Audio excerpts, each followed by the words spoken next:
எங்கள் பாட்டி ஒரு மீன் குழம்பு வச்சு கொடுப்பாங்க, அவ்வளோ சூப்பராக இருக்கும். பாரம்பரியமான மீன் குழம்பு எப்படி செய்கிறது அப்படின்னு பார்க்கலாம். இதுக்கு வந்து நான் ஒரு 3 தக்காளி கிட்டே எடுத்திருக்கேன். சின்ன வெங்காயம், பூண்டு ஒரு கையளவு சின்ன வெங்காயம் எடுத்து அதை கொஞ்சம் பாதி பாதியாக பிரித்து வச்சுக்கோங்க. கொஞ்சம் வந்து நம்ம அரைச்சி போட்டுக்கலாம். தக்காளி வந்து கரைச்சி தான் போடுவாங்க இந்த மீன் குழம்புக்கு. ஆனால் இப்போ இருக்க தக்காளி கரையில அப்படின்றதுனால நான் மிக்சியில் அரைக்க போகிறேன். புளி வந்து அந்த சைஸ் அளவு எடுத்துக்கோங்க. இதோட கூடையே 1 ஸ்பூன் அளவுக்கு மிளகுத்தூள், 1 ஸ்பூன் சோம்புத்தூள் எங்கிட்ட தூளாக இருக்கிறதுனால நான் அதை ஆட் பண்ணிக்கிறேன்.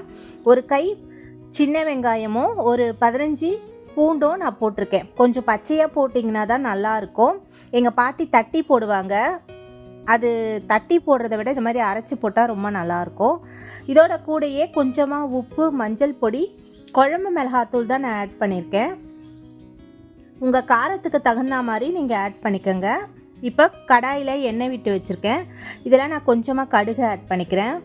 இதோட கூடயே உளுந்து, சோம்பு, சீரகம் எல்லாமே போட்டிருக்கேன். இது நல்லா பொரிஞ்சதுக்கப்புறமா கொஞ்சமாக நான் வடகம் போட்டிருக்கேன், வெங்காய வடகம்.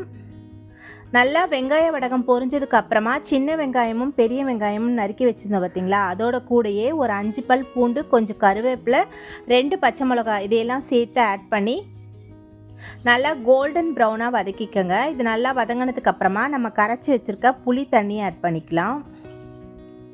இப்போயே உப்பு காரம்லாம் செக் பண்ணி பார்த்துக்கோங்க. எது கம்மியாக இருந்தாலுமே இப்போ நீங்கள் ஆட் பண்ணிக்கலாம். இப்போ எனக்கு எல்லாமே கரெக்டாக இருக்குது. அதனால் இதை மூடி நல்லா கொதிக்க வைக்க போகிறேன்.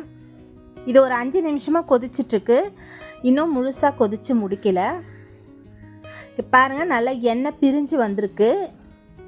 இந்த ஸ்டேஜில் நம்ம வந்து மீன் ஆட் பண்ணிக்கலாம். இந்த மாதிரி எண்ணெய் பிரிஞ்சு வந்ததுக்கப்புறமா நம்ம வந்து மீன் ஆட் பண்ணிக்கலாம். நான் வந்து மீனில் இந்த குழம்பு எடுத்து விட்டுக்கிறேன்.